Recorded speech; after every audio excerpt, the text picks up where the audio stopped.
Le saviez-vous? La part des anges en 2025 équivaut à 41 millions de bouteilles. Impressionnant, n'est-ce pas? Mais alors, qu'est-ce que c'est que cette fameuse part des anges? Je vous explique tout. Là, nous sommes dans mon chai à eau de vie. Pourquoi? Parce que c'est ici que tout se passe. En fait, la part des anges, c'est le phénomène d'évaporation de l'alcool. Mais voyons ça plus en détail. Après la distillation, les eaux de vie sont placées dans des fûts de chêne, comme ceci, afin de vieillir.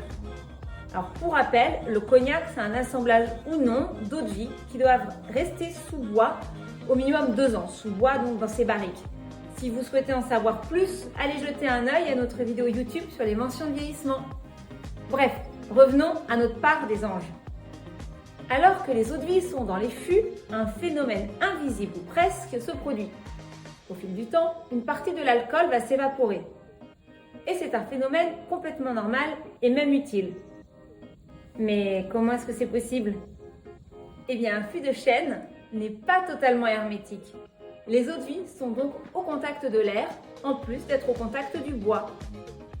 Et comme je le disais, cela est utile car ça permet aux eaux de vie, qui sont environ à 70, 71 voire 72 degrés, de diminuer leur teneur en alcool et de développer, de concentrer aussi leurs arômes.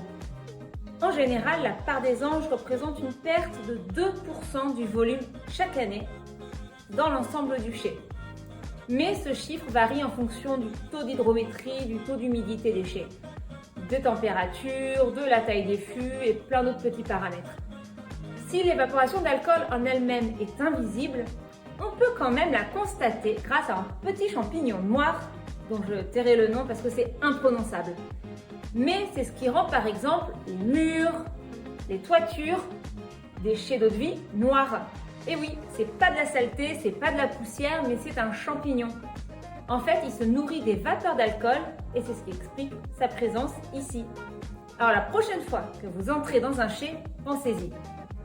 J'espère que cette courte vidéo vous aura permis d'en savoir plus sur le cognac et son élaboration. Si vous avez des questions, n'hésitez pas à nous les poser en commentaire. À bientôt les amis du cognac!